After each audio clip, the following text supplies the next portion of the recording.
nationale, mais néanmoins, tout le droit positif français n'est pas abrogé. Donc il va falloir composer avec les deux textes et se dire, bon, est-ce que cette disposition nationale française est en contradiction avec le règlement? Et dans ce cas, il faut que j'applique le règlement. Bon, donc ça va être une complexité dans la cohabitation des textes. Et là, on peut déplorer le fait que le Parlement français se soit saisi un peu tard du sujet de la transposition sur les règles qu'ils avaient à...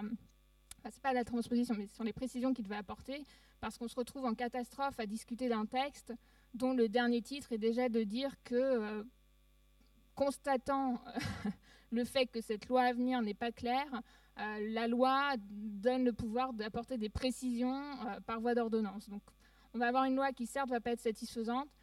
Dans les 4 mois de l'adoption de cette loi, il faudra que des ordonnances soient prises. Et malheureusement, vous espériez que la loi nationale nous apporte certaines clarifications, ce qui est loin d'être certain, parce qu'en l'état, le texte qui vous concerne se contente de renvoyer directement aux articles du règlement qui permettent des dérogations. Donc en gros, l'article 89, concrètement, ce qui vous concerne, va dire le droit national peut apporter certaines dérogations, et la loi nationale va dire on apporte les dérogations de l'article 89. Donc c'est un petit peu ping-pong, mais bon, c'est sûr que l'action de votre association et le fait de devoir rester vigilant et de saisir les institutions et les interlocuteurs compétents peut vraiment permettre d'attirer l'attention des personnes compétentes sur les sujets qui vont vous concerner directement dans votre activité. Néanmoins, sur les principes de base qui restent inchangés en matière de traitement des données à caractère personnel par rapport à la loi de 1978. C'est le fait qu'on fonctionne par traitement. Donc un traitement, c'est un traitement de données par rapport à une finalité donnée. Bon, la donnée, c'est une information. Ensuite, on identifie un responsable de traitement qui va être la personne qui définit cette finalité et pour la finalité, et qui donc met en œuvre ce traitement. Et un sous-traitant va être généralement, on va dire, un prestataire informatique qui, pour le compte du responsable de traitement, va mettre en œuvre le traitement. Les autres principes qui restent inchangés sont le fait que la personne dont les données à caractère personnel sont traitées doit être informée, que souvent elle doit consentir à ce que ces données soient traitées, mais pas toujours, il y a des exceptions. Ça, c'est quelque chose qu'on entend souvent sur le fait que le RGPD impose en tout cas et en toute situation le fait que la personne doit consentir au traitement de ces données. Alors il y a des exceptions. Parfois, vous ne pouvez pas vous opposer à ce que vos données soient traitées. Les personnes ont en principe des droits d'accès à leurs données, des droits de devoir rectifier leurs données, des droits de devoir supprimer leurs données de certaines bases de données, de certains traitements pour certaines finalités données. Mais là encore, il y a des tempéraments. Les durées de conservation doivent être limitées, proportionnées par rapport à la finalité du traitement. Les données doivent être sécurisées, et ça c'est une obligation qui pèse sur le responsable de traitement. Et les transferts des données à l'étranger, donc comprendre hors Union européenne, parce qu'au sein de l'Union européenne, vous pouvez transférer vos données, les données librement, mais hors Union européenne, il faut que certains garde-fous soient mis en œuvre.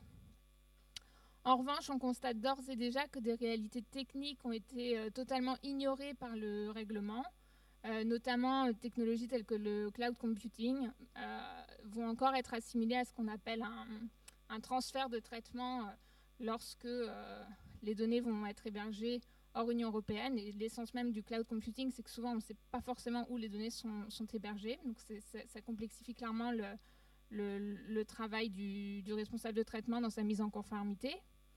Les relations entre fournisseurs et clients, donc les nouvelles exigences du RGPD vont imposer que le responsable de traitement fasse peser sur son prestataire informatique des obligations assez strictes, et notamment le règlement impose que le responsable de traitement garde la maîtrise des données et donc devrait dans cette logique avoir un pouvoir de négociation avec le sous-traitant qui est assez hypothétique dans certains cas. Je ne sais pas dans quelle mesure vous, dans vos métiers, devez parfois négocier avec des prestataires informatiques, mais quand vous allez voir un prestataire informatique tel que Amazon, par exemple, et vous lui dites, je pense qu'à tel article, je préférerais qu'on modifie un peu la clause et qu'on fonctionne plutôt comme ça.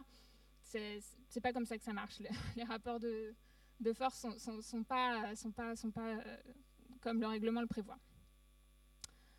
Et en matière de sécurité des systèmes d'information, c'est très dur d'avoir une maîtrise parfaite de la sécurité des données dont on a la charge. Alors en revanche, il y a quand même des nouveautés dans ce règlement. On sort de la logique où on pouvait se dire qu'en ayant accompli certaines formalités en amont auprès des services de la CNIL, alors on avait une forme de blanc-seing de la CNIL qui nous permettait de mettre en œuvre le traitement. Dorénavant, c'est plus comme ça que ça va fonctionner. Donc accountability, donc pareil, hein, terme très, très anglophone, mais en gros, ça veut dire responsabilisation des acteurs. Vous ne pouvez plus vous dire que vous n'êtes pas concerné. Vous devez vous emparer du sujet des données personnelles dans vos métiers. Vous devez responsabiliser vos équipes. Vous devez communiquer.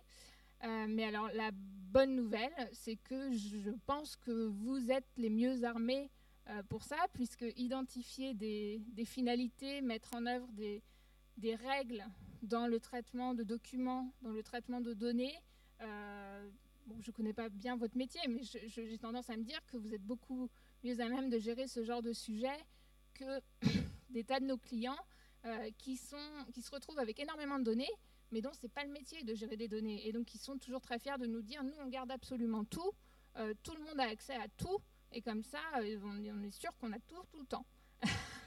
Donc bon, c'est parfois difficile de changer les états d'esprit et d'expliquer, non, il va falloir mettre en place des systèmes d'archives, des habilitations des droits en fonction des profils des différents utilisateurs et en fonction de la raison pour laquelle ces données sont conservées. Alors les choses qui sont nouvelles également, ça va être dans certains cas la nécessité de réaliser des analyses d'impact.